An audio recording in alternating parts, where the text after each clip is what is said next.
volvemos. Segundo bloque de Justicia en Primera Persona. Quedamos en hablar del caso del carnicero Oyarzún. Ese día, 13 de septiembre de 2016, estaba en su comercio, su cuñada, cajera de la carnicería, y entra un ladrón, los apunta con un revólver, se lleva dinero de la caja, alrededor de 5.000 pesos. En el momento que se retira, dispara. No está bien en claro si en realidad fueron 2 disparos, que es lo que dice Oyarzún y lo que dice su cuñada, pero había también un testigo que dice que fue un disparo, después dice que al menos fue uno, o sea, y no se sabe exactamente la cantidad de disparos. Lo cierto es que dispara, se sube a la moto donde lo esperaba Brian González, que es el fallecido, ¿no? En el momento que ellos se dan cuenta que Oyarzún toma el auto y los persigue, empiezan a disparar. Uno de ellos, que es el que había entrado a la carnicería, se baja de la moto, al parecer con la recaudación, con lo que habían robado, y el que queda en la moto es Brian González. Oyarzún intenta tirarlo de la moto, al menos es lo que dice, y lo atropella. Lo atropella con el auto y quedó trabado con un poste. Y es la imagen que nosotros teníamos en ese momento, porque de hecho ahí tenemos imágenes, mira, Quique, del momento. La verdad que las imágenes son terribles, ¿no? Terribles porque González está moribundo debajo del auto, con y le siguen pegando, poste. ¿no? Claro, la verdad que sí. Entendemos la indignación de la gente, pero la verdad que es una imagen muy dura. Sí, es como volver a la Edad Media. Claro, exactamente. Y entonces esa imagen fue la que, la prueba más fehaciente de que en realidad ¿había hecho justicia o no? Y se divide la sociedad en este punto entre los que consideran que está bien los justicieros porque están cansados de la inseguridad y por supuesto los que no. Entonces se llega la semana pasada a este juicio, que fue un juicio por jurados, y como decíamos recién, ¿no? La gente empezó a preguntarse, ¿qué es un juicio por jurados? Porque en realidad ya ha habido varios juicios por jurados. Ya ha habido varios, pero es una estrategia también de la defensa, ¿no? Es un caso ideal, siendo... claro, en abogado, exactamente. Para que sea con intervención de un jurado, porque es muy difícil que un tribunal con especialidad técnica, especialista en derecho, dé una absolución en un caso así. Acá se ve claramente este hombre lo mató con el auto, usó el auto como un arma de fuego. Exactamente. Después de un robo que ya estaba consumado y el ladrón huyendo. Y bueno, y fue además un caso de que hasta que habló el mismísimo presidente de la Nación. Vos te acordás que Mauricio Macri dijo en su momento que creía que Oyarzún tenía que estar en la casa, porque los primeros días, por supuesto, lo detienen. Tenía que estar en la casa con su familia. Tenía que estar en la casa con su familia, analizando lo que había hecho. Bueno, en realidad fue un caso muy difundido en su momento y del que también hemos hablado muchísimo en estos últimos días. ¿Por qué? Por el juicio por jurados, ¿no?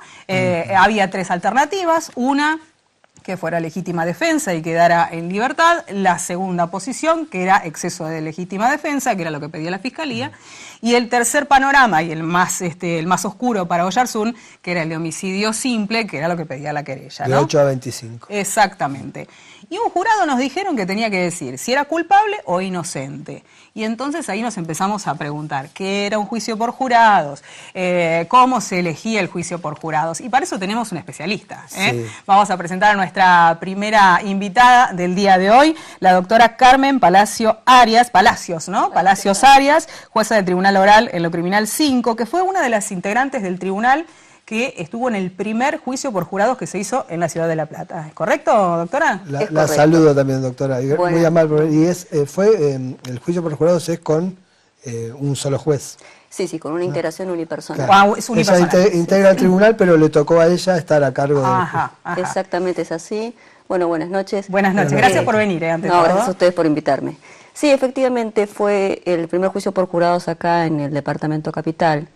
Si bien se habían ya hecho otros juicios por jurados, el primero en la provincia fue en la departamental San Martín, que lo llevó a cabo el doctor Pont Vergés en marzo de 2015, si no recuerdo mal. Este fue en noviembre de 2016. En realidad, en La Plata se han hecho todavía pocos juicios por jurados. En el interior de la provincia hay más juicios celebrados, ¿no? ¿A qué se debe? ¿Quién decide que un juicio sea por jurados? Bueno, fundamentalmente el imputado y su defensor, ¿no? Yo recuerdo en el juicio que lo cubrí para el diario El Día, la clase que dio usted, doctora, con los jurados, donde explica el mecanismo, claro, cuál es la función, las instrucciones, que realmente dio una cátedra la doctora de Derecho Procesal, ¿no? En este caso, y muy claro, que nos quedamos todos enganchados y aprendimos con la doctora. Es que un poco es la idea, ¿no? Básicamente un juicio por jurados es un ciudadano que está juzgado por sus pares. Es un sistema de enjuiciamiento que, si bien es de orden constitucional, en la provincia, bueno, recién se previó legislativamente en el año 2013 y se puso en práctica en 2015, 2016. ¿Y qué requisitos tiene que tener una persona para ser jurado? Bien, básicamente en la edad, entre 21 y 75 años, saber leer y escribir y vivir en la provincia. Esos son los requisitos básicos. Hay algunas hipótesis que se contemplan de exclusión en función de la función que cada uno desempeña, si tiene funciones selectivas, si es abogado, si es magistrado, si es escribano, o si pertenece a la fuerza de seguridad o tiene algún tipo de enfermedad que no le permitan ejercer la función. Después, todos. ¿Y cómo se eligen? ¿A través del padrón? ¿Cómo es? A través del padrón electoral. Por ejemplo, hay un sistema informático implementado por la Corte. Entonces, a través del padrón electoral se hacen sorteos y resorteos hasta llegar a un número de por lo menos 48 ciudadanos, candidatos a integrar un jurado, que tienen que ser de 12 jurados titulares y 6 suplentes, respetando siempre los cupos del 50% femeninos.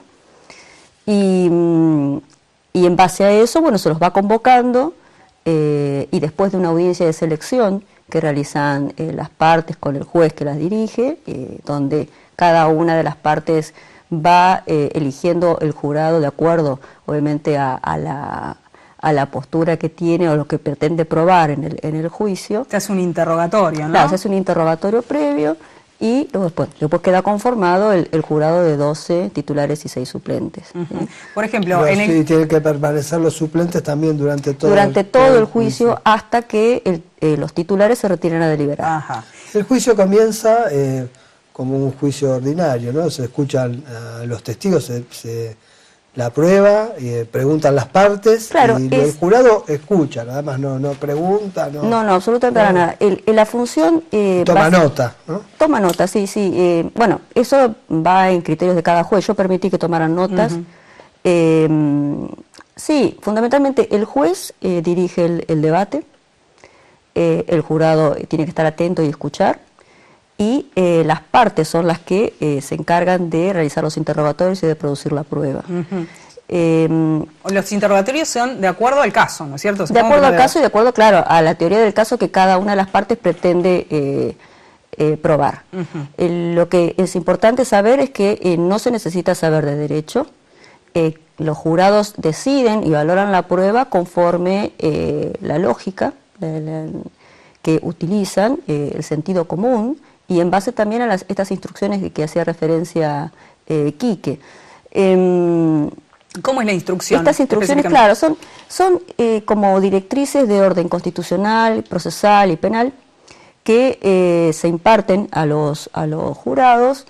Son instrucciones que están consensuadas con las partes y por lo general las da a conocer el juez.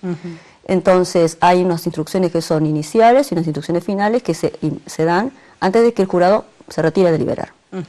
En mi caso, se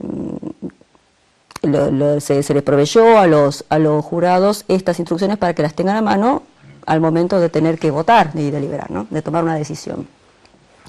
Son instrucciones o directrices para que el jurado sepa sobre qué tiene que decidir y cómo hacerlo. En definitiva, tiene que ser con un lenguaje claro, llano. A veces hay reiteración de conceptos porque es importante que se echen a fuego, se fijen determinados conceptos o principios, como el principio de inocencia, el principio de la duda razonable. Tienen que ser realmente claros. Y por lo general se estima que, lo conveniente es que duren entre 20 y 40 minutos nomás eso, las instrucciones. En el caso específicamente del juicio Oyarzún, había 48 personas elegidas, ¿no? Preseleccionadas por el tribunal. Se presentaron 36. ¿Qué pasa con esos que no se presentan? Tienen que, o sea, es una obligación para... Sí, eso es importante que señalarlo. Las personas que están convocadas tienen la obligación de comparecer como todo ciudadano, como cualquier testigo. También es importante saber que si la persona convocada, el candidato, la persona convocada, en definitiva, tiene un trabajo público o privado, eso se toma como si estuviera en comisión y con goce de haberes para el empleador. Si es una persona que trabaja en forma independiente o es desempleado, se le asigna una suma de 2 IUs por día, más dieta y más los viáticos si lo requieren para traslado. ¿Cuánto está el IUs ahora? ¿Qué desastre, 1.150 cada IUs, así que son más o menos 2.300 por día. Por día. Por día. Claro. Pero bueno, sí, existe una carga de que tienen que comparecer. Sí. Salvo que, bueno, obviamente invoquen razones de enfermedad, que sean atendibles, en cuyo caso se vuelve a resortear hasta llegar a un número más o menos considerable, porque después, en esta audiencia de selección que realizan las partes, después las partes van recusando con o sin causa a los candidatos hasta quedar un número de 18, 12, ¿no? De 12, claro, 12 y 6 suplentes. Bueno, y se llega el momento de la votación. Por ejemplo, en este caso era determinar si se trataba de legítima defensa o había 3 posibilidades, ¿no? Homicidio simple o exceso de legítima defensa. ¿Cómo es la votación ahí? ¿Cuántos votos se necesitan, por ejemplo, para una condena o una absolución por homicidio simple? Está bien. Siempre es conveniente darle al jurado distintas opciones para poder votar, porque de alguna manera facilita la puesta de acuerdo entre todos. Bueno, en cuanto al número de votos depende del delito de que se trate. Tenemos siempre, obviamente, los supuestos de juicio por jurado son en aquellos delitos cuya pena en abstracto máxima supera los 15 años, y solamente en esos delitos. Ahora, hay delitos obviamente que tienen prevista en el Código Penal una pena de prisión o reclusión perpetua y otros que tienen una pena temporal. Entonces, cuando se trata de delitos que están reprimidos con pena de reclusión o prisión perpetua, lo que se requiere es la unanimidad de votos, es decir, que los 12 jurados voten en un determinado sentido. Sí. Cuando se trata de penas temporales, como en el caso del homicidio simple, lo que se requiere es una mayoría de 10 votos. Claro. Entonces, en base a estas... y después, bueno, van votando las distintas opciones que se le van presentando al jurado. Claro. Pensaba, ¿no? El tema de que, por ejemplo, en el caso, no solamente Oyarzún, por ejemplo, tuvo unanimidad y necesitaba 10 votos, nada más, ¿no? Si no se ponen de acuerdo con la votación, ¿qué es lo que sucede? Porque supongamos que no llegan a los 10, es un homicidio simple, como en este caso, y hay 6, 7, o bueno, no, si no se llega 6, 5, y no se llega a un acuerdo. ¿Qué es lo que hacen? ¿Cómo se define eso? Bueno, lo que está previsto en la ley es que si llegan, cuando la votación supera los 8 votos, pero no llega a la unanimidad, en el caso, por ejemplo, que se requiera unanimidad, si se llega a los 9, 10, 11 votos, o en el caso de las penas temporales se llegan a los 9 votos, en ese caso se prevé lo que se llama, o se da una hipótesis de jurado estancado. Si el jurado estancado básicamente es cuando el jurado no llega al número de votos que se necesitan. Si son menos de 8 votos, entonces tienen que declarar un veredicto de no culpabilidad. En el caso del jurado estancado, el jurado tiene que votar hasta 3 veces para llegar a un acuerdo. En el caso de que no ocurra eso, se lo hace saber al juez técnico en corte abierta, y en ese caso, además de el juez técnico declarar el jurado estancado para el registro, se le pregunta a quien tiene que llevar adelante la acción, que es el fiscal, y si hay particular identificado, el particular identificado, que es el querellante particular. Si el fiscal desiste de la acción, el juez tiene que absolver. Ahora, si el fiscal insiste en llevar adelante la acción, el jurado vuelve a votar. Y si no llega a una decisión conforme a lo que requiere la ley, lo que corresponde es disolver el jurado y se convoca a un nuevo juicio. Se hace otro juicio. Y no es, en ese caso, no se tarda más tiempo que en un juicio común.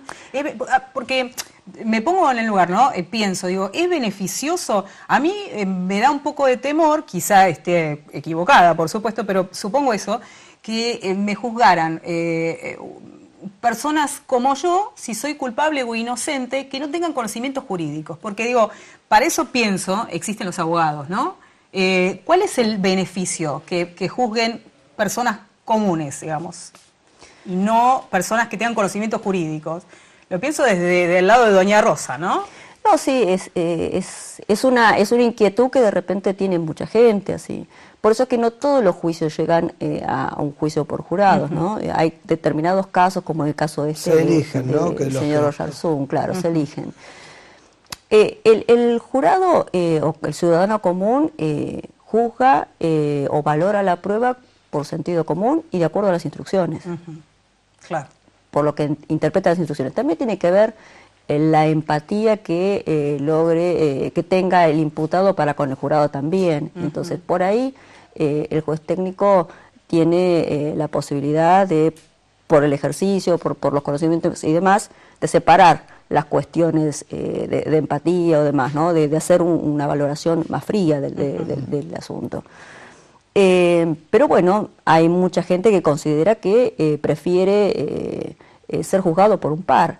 De hecho, por el conocimiento que yo tengo y la experiencia personal que tuve en ese juicio que yo hice, la decisión del jurado es aceptada sin ningún tipo de cuestionamiento, cosa que a veces no pasa con los jueces técnicos, ¿no? Pero es aceptada sin ningún tipo de cuestionamiento. Le hago una última pregunta, que me parece en este caso el punto más controversial, ¿no? Si el jurado declara culpable al acusado, esa decisión puede ser apelada, pero si lo declara inocente, queda automáticamente libre. Esa decisión no puede ser apelada. Entonces, no es injusto, digamos, que una decisión pueda ser apelada y la otra, ¿no? Se supone que, bueno, lo que corresponde es que las decisiones del jurado, el jurado es el soberano y es el que determina qué hechos se imputan y qué hechos no. Es esa la legitimidad que tiene el jurado.